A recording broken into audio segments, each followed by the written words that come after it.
Hi, I'm Maria Theohara Salvello Sews on social media. Welcome back to Sew Over 50 podcast. Grab a cuppa and relax with us.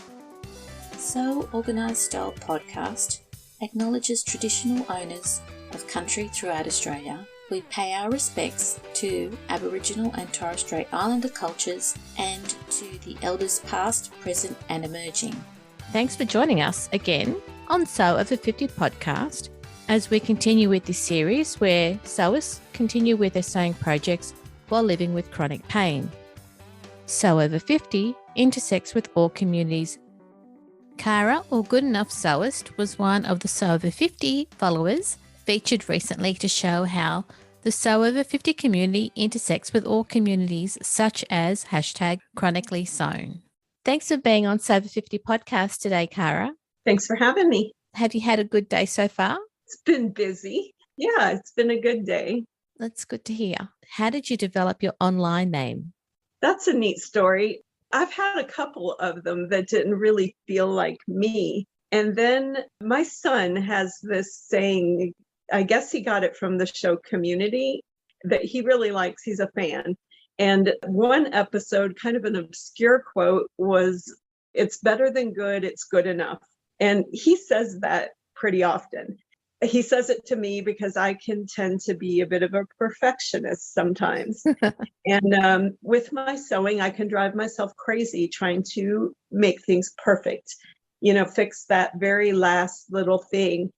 I started to tell people online, it's better than good, it's good enough. And then I realized I needed to tell myself that I needed to give myself permission to not be perfect. Yeah. And then I thought about it and I thought, the Goodenoughsewist, that is just the perfect name for me, because I've really started to tell myself that's good enough. Nobody's going to notice that small mistake that you have. And my mom taught me to sew, and she sees things and she said, "You're so picky. Don't be that picky. Nobody will ever see that." That's kind of where it came from. So my tagline, or I don't know, I guess that's what you'd call it, is it's better than good, it's good enough. Great. So tell me, how perfectionist were you or are you? So my example that I always hear about is if I have to unpick a seam, I re-sew the whole seam again. Is that you? Yes, to an extent. I used to do that. I don't anymore. I'm more apt to leave things alone because I have limited hours that I can sew. So I need to make the most of that. I really have to tell myself it's good enough. Now, if I'm sewing for somebody else, I'm going to be more picky than myself. For my things, I'm just good enough. Cara, can you talk to us about how you live with chronic pain? Yes, I've been in pain since I was 35. So that's 21 years. So I've done it for a long time. And at first, honestly, I didn't do it well. I had some real struggles with both my mental and physical health. Depression, anxiety, they just kind of go right along with chronic pain most of the time. And I definitely had those struggles too. I've learned to do everything in moderation. At the beginning, I kind of did, if I had, I'm sure everybody's heard the spoon theory, the spoonies we have, we're in pain, that we only have a couple hours maybe that day that we can use to do things, even to do anything sometimes. But I would take those 2 hours, say I had that day, and I would clean my house, or I would go volunteer at my kid's school, or do something like that I knew that I should do. And I wasn't doing anything for myself that I wanted to do. I was doing the have tos instead of the want tos, as I most of the time say. And I've learned that's not a good way to live, that you really have to do some have tos and some want tos. You've got to do both, and you have to have that moderation. And if you have 2 hours that day, split it up. Do something about the cleaning, do something about the kids. Well, mine are grown. Do some sewing, even if it's just 5 minutes, do it and do something for yourself. If you can't sew that day, or if you, whatever it is you like to do something for yourself. I should be saying thank you very much right now for giving your time for the podcast, because your time is very special and it's so limited. So thank you, Cara. Yeah, I don't have 2 hours every day. It's not that bad most days, but there are days. the issue around accessibility and being able to do the want tos, how do you manage that? My disabilities are mostly invisible. I've recently had a lot of foot surgeries, so they're getting a little more visible, it being in a surgical boot and things like that. So a little bit visible, but mostly they're invisible. But I have had to get, I don't know how parking works in other countries too, but we have handicap parking decals here. And I've had to get one. It's humbling. Honestly, my doctor, thank goodness, called it rock star parking when he gave it to me.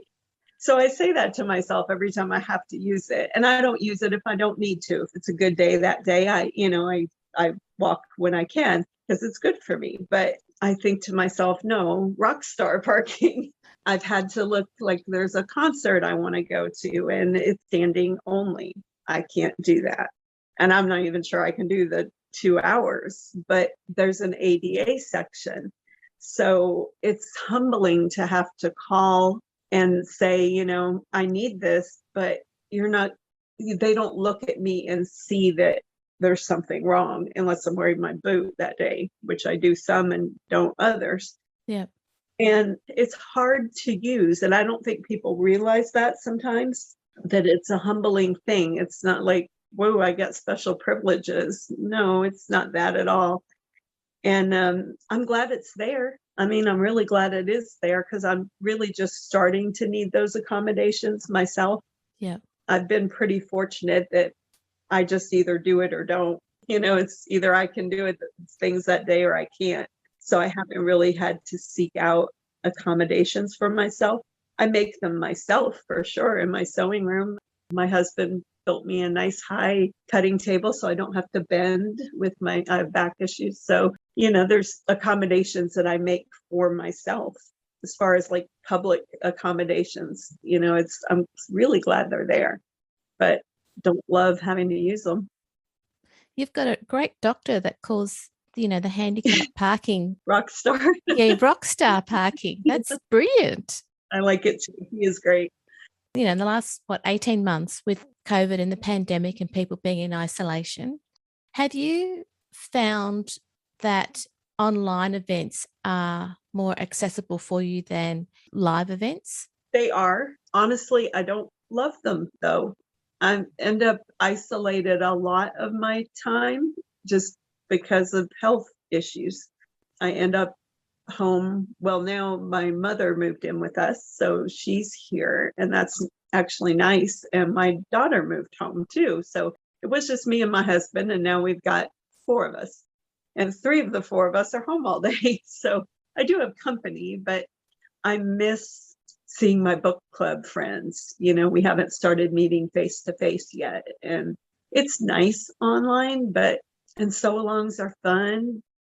We do have a sewing local group that is meeting in face to face now. I just haven't done it yet because I am high risk. So, I haven't felt comfortable yet doing it. So they're not as good, I mean, you're isolated anyway, so it just reinforces that, I suppose. It does. So when it comes to events that you can go out of the house for, if they're big expos, what sort of accessibility or accommodations have you found are really great for you? Parking is big, obviously, because sometimes if it's a big event, the parking will be so far away. Lots of stairs. And even though I'm not in a wheelchair, the stairs are really, really hard with a bad foot that probably doesn't have a good prognosis at this point. I mean, I need a 4th surgery on it. It's getting more and more limited in my usage. So stairs are just so hard, and I'm slow when I do them. And I'm very conscious of the people behind me thinking, why is she so slow? And that I feel like I'm holding people up. So having an alternative to stairs like ramps or elevators that you can use. What do I have to do to prove that I need that? I know people that are in a wheelchair have an obvious handicap that looks like they need a wheelchair or a ramp or something. Like, I know a ramp I could use, but sometimes there's an elevator, but it's reserved only for somebody that's, using some kind of an assistive device. Okay. Yeah, I'm not there yet. I mean, I could, but I'm not going to just do that because it can be really difficult sometimes for me. I've mostly avoided those big things just because of that. We did go to a concert and I did walk some stairs and I was in pretty bad shape for a little while. It's a hard thing. It would be hard then to enjoy a concert if you were already in pain after trying to manage the stairs. Exactly. And then you think, oh no, I have to go to the bathroom. Now what? It's up and down and back and forth again, and it's hard. When it comes to sewing, you've already said that your husband has been wonderful in creating a cutting table that's at the right height for you. What other tools or changes have you made so that you can sew in the limited time that you've got? Well, I've got a lot of sewing machines that I keep. Let's see, I have 5 out, 2 sergers that I keep threaded light and dark, and the same with the 2 sewing machines. I can always keep one black. It saves me time not having to switch thread all the time. I don't know, it's an extravagance, but my kids are out of the house. I have a room dedicated to sewing now. It's just, I can do it, so I do. Actually, I have 6. My mom brought hers. I just looked at it in the corner there. She's got her one that she sewed my baby clothes on. Oh, wow. Yeah, I haven't convinced her to start sewing again. She stopped. So she's 86 and she stopped, but I'm trying to convince her to get going again. Yeah. It'd be good. My projector is wonderful. I've been doing that for about a year, probably. I was I think, early on that trend with the projectors. And it just saves a lot, again, time. So I think I look for things that will speed me up. And I'm not fast by any means as far as getting work done, but I think I just look for tools that'll make it a little bit quicker. Do you find now that you've been using the projector for a year that there are some patterns that you prefer more than others? Yes, there are designers that have better, and I can't think of who it is now, but I like when they have both the black and white and the white and black. I know I can switch my colors, but it's just a nice courtesy that I don't have to go in and do anything to it. And they have nice thick lines, that I can see easily without having my room is very bright. So if it's the middle of the day and I'm trying to use it, it is hard sometimes to see. And I know I have used PDF Stitcher and finally taught myself that. It's not hard at all. And the girl that did that is amazing. It's great to be able to, I've figured out how to stitch my patterns together, the ones that don't come in the projector mode, and how to thicken lines and all that. It's really cool. But I love when they do it all for me and have text that's printed big enough that I can read it without having to go back over to my computer, and see what it says. And all those things are really nice. In summary, what's your wish list for projector patterns? Okay, both the dark and light backgrounds. Mm-hmm. I like that. Thick lines, not the dotted lines. Those are awful. Not the colors. When you're trying to use an AO pattern, the colored lines are very difficult. So using all black or all white lines, nice clear print. Any notches or things that you have on your pattern, that you mark those clearly. I guess that's about it. That's a really good wish list for pattern designers who are going down the path of developing projector patterns. So many are. Yeah. It's a great initiative. Mm-hmm. And it's good that you've now told us what your wish list is for ideal projector patterns. Yes. Are there any sewing tools or notions that you favor more to save you time? The rotary cutter is amazing. That speeds me up a lot when cutting out. Just need to make sure I keep my blade changed. Sometimes I think we all do that. We try to struggle along with a dull blade because we don't want to stop and change it. But gosh, when you change it, it's just cutting butter, it's nice. Mm. Just clips rather than pins most of the time for me, unless it's a really slippery fabric where I'm going to need some pins. My cover stitch, we've just kind of gotten to be friends finally. I know what you mean. It took me a long time on that one. Every other machine I've just taken right too, but gosh, it took me a while and I still don't understand everything it can do. I don't think. It's nice that I can hem things with that, because hemming was kind of a bane of my existence when I'd get to it. But now it's just quick and it's very easy now that we're friendly. So now the cover stitch is supportive of you rather than you be supportive of the cover stitch machine. Right. When did you discover the Sew Over 50 community on Instagram? When? I think it's probably been over a year, I would say. Yeah, I'd say at least a year ago. And it's a really fun hashtag to follow, just to see all the makers and all the challenges. I need to do better with trying to do them. I kind of hop in and out of those, but I test patterns a lot. It's fun to see when people that are over 50 get covers, or even just their pictures are used, because honestly, mine are pretty well. I don't feel ageism from any company I test for, or I wouldn't be testing. If I felt like that was the reason I was excluded from my pictures being used or something like that, I haven't really experienced that. So that's a positive. Yeah, that's really good. That's really good to know. Mm-hmm.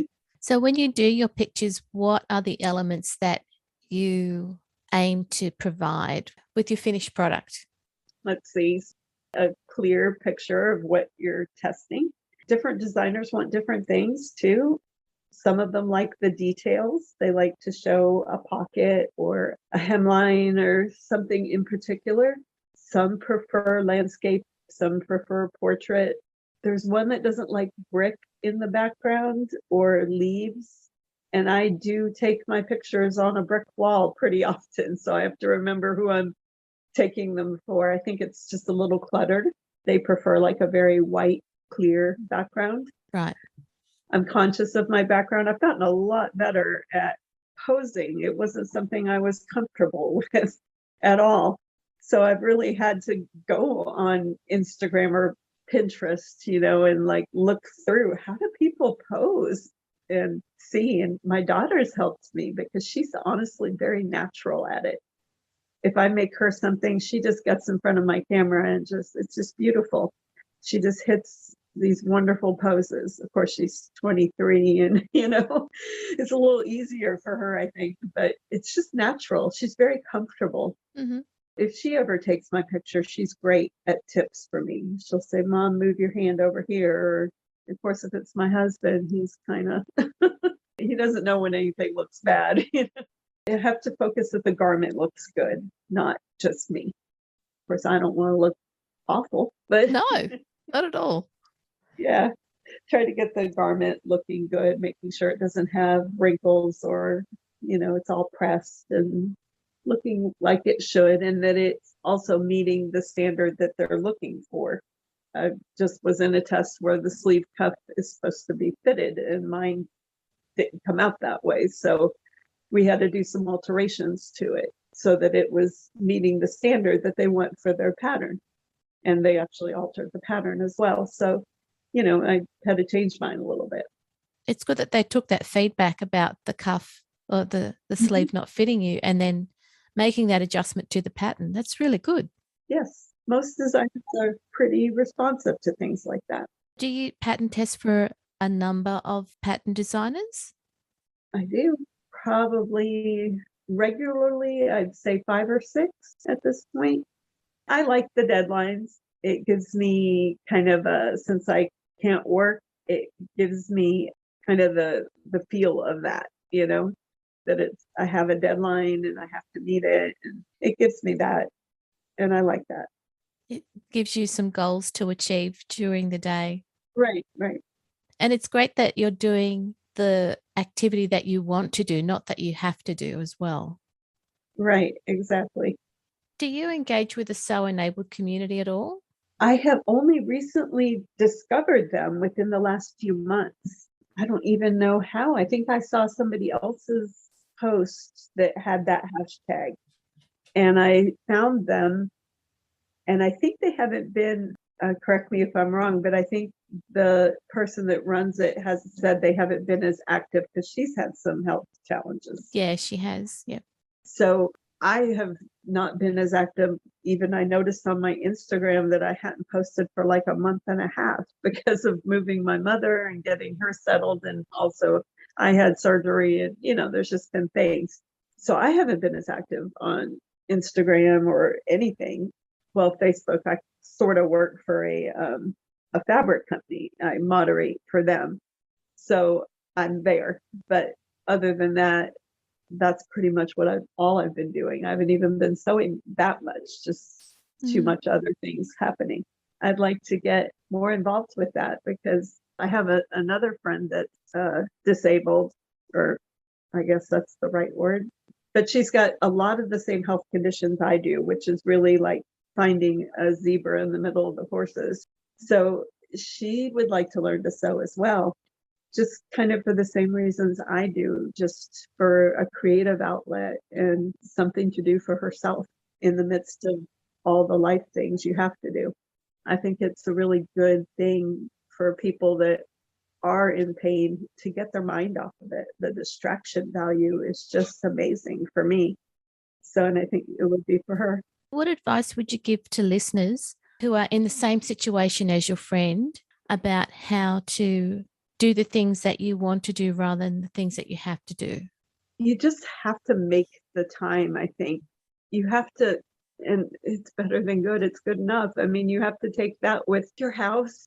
You can't want that perfect either, I think. And I was very much that person before I had any health issues. My house had to be perfect. Everything had to be done before I could sit down. And you just really have to relieve yourself from that. You have to, you don't have to do anything that I say, but I think it would be beneficial to just let yourself have a bit of mess from time to time. It's not going to matter, in the long grand scheme of things. Your mental health matters a lot more than if there's some dishes in your sink or some dust on your furniture. There's definitely some on mine right now. In my sewing room around me, I can look, it's pretty messy, but I would much rather create than clean it. So I think it's just prioritizing, and then also remembering that it doesn't matter if you work as fast as everybody else. And I get caught up in that sometimes, looking through Facebook or Instagram and think, wow, that person made a shirt in 2 hours. I can't do that because I'm only going to be able to work 15 minutes at a time. But that's okay. It's okay. Give yourself permission to do that. And if they made 3 shirts today and it takes you 3 days to make one, that's okay. I always say slow is a speed. And that's very true. You're still moving, you're still going. And that's okay. Just keep plodding along at the speed that you can go. And don't get discouraged with that. I know it's easy to say, but yeah, it's just the best way to just keep going, I think. It's a good saying, slow is a speed, and it is. Yeah. That was really good, Cara. Oh, thank you. Cara, thank you for coming on to Sew Organised Style podcast for Sober 50. A lot of the ways that you manage to sew while you're living with chronic pain and the advice that you've given us is going to help a lot of listeners. So thank you. You're welcome. And have a lovely day, listeners. So, Cara, thank you so much for being on the podcast. I'll let you get on with your day. And I really appreciate that you've given me your time today. No problem. Okay. Bye. Nice meeting you. Nice meeting you too. This episode for Sober 50 podcast on Sew Organised Style was produced by me, Maria Theoharis, with permission of Cara, sound by bensound.com. You can subscribe to Sew Organised Style podcast, but with an S, not a Z, on all good podcast apps. Make sure you go back and listen to our Sew Over 50 archive and those podcasts which we've produced for Sew Enabled. Give us a 5-star rating and review, and we hope you'll support us through our Patreon account. Every podcast is free with the aim to keep you company and encourage you to sew more often. Post any questions or suggestions you have on our Instagram account at seworganizedstyle or on our website at www.seworganizedstyle.com or on our Facebook page. We look forward to joining you in your sewing room next time. Stay safe, everyone.